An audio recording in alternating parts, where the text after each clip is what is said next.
आपका स्वागत है the word and Christian YouTube channel में। आज हम एक ऐसी सच्चाई के बारे में आपको बताएंगे जिसे जान के आप सब लोग कहेंगे कि इस्लाम धर्म जो है वो किसी भगवान की तरफ से नहीं। और ये सच जानने के बाद कोई भी क्रिश्चियन इस्लाम को कबूल नहीं करेगा। और सिर्फ क्रिश्चियन ही क्यों, कोई भी हिंदू, एथियस्ट या थोड़ा सा भी दिमाग होने वाला इंसान इस्लाम को कभी कबूल नहीं करेगा। जैसा कि सभी को पता है कि बाइबल का न्यू टेस्टामेंट को यीशु मसीह के चेलों ने लिखा है, और वो भी 100 से 150 सालों के अंदर, और लगभग 600 साल पहले जब मोहम्मद पैदा भी नहीं हुआ था। और जब मोहम्मद 600 साल बाद कुरान में कहा कि यीशु मसीह क्रूस पे नहीं चढ़े या रोमियो ने उनको नहीं मारा, जो कि इतिहास का एक महत्वपूर्ण घटना था जिसका रिकॉर्ड हम उस समय के इतिहास से जानते हैं।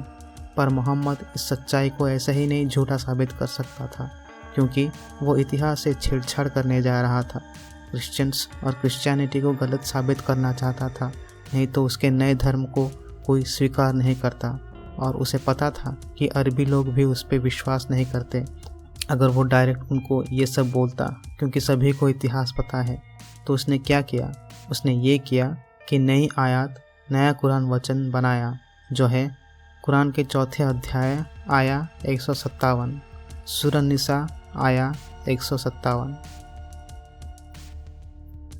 तो यहाँ पे लिखा है, और उनके यह कहने की वजह से कि हमने मरियम के बेटे ईसा खुदा के रसूल को कत्ल कर डाला। हालांकि ना तो उन लोगों ने उसे कत्ल ही किया, ना सूली ही दी। उनके लिए एक दूसरा शख्स ईसा से मुशाबेह कर दिया गया, और जो लोग इस बारे में इख्तलाफ करते थे, यकीनन वो लोग उसके हालत की तरफ से धोखे में आ पड़े। ये उनको उस वाक़या में खबर ही नहीं, मगर फ़क्त अटकल के पीछे पड़े हैं, और ईसा को उन लोगों ने यकीनन कत्ल नहीं किया। तो यहाँ पे अल्लाह कहते हैं, उसने सभी लोगों को धोखे से महसूस कराया कि उस दिन जो आदमी क्रूस पे मरा वो यीशु नहीं, कोई और था। क्या अल्लाह 600 साल से सो रहे थे? अगर यीशु क्रूस पे नहीं मरे तो उसके बाद सैकड़ों लोगों ने यीशु के बारे में लिखा, बाइबल भी लिखा गया। तो अल्लाह ने ये चीज़ पहले क्यों नहीं कही? और जो सबसे बड़ी बात इसमें है वो ये है कि अल्लाह ने पूरी दुनिया को धोखा दिया, क्योंकि सबने देखा जो क्रूस पे मरा वो यीशु ही था। लेकिन अल्लाह ने सबको धोखे में रखा, और 600 साल बाद अचानक अल्लाह जाग के ये बोलता है कि नहीं, वो लोग गलत थे। मैं या मोहम्मद जो दूसरे देश में पैदा हुआ, जो यीशु को जानता भी नहीं था, अभी बाइबल नहीं पढ़ा क्योंकि अनपढ़ था, सच बोल रहा हूँ। अगर मोहम्मद ज़िंदा होते तो मैं उनसे ये बोलता, अगर आप थोड़े भी पढ़े लिखे होते तो ऐसी बात नहीं करते।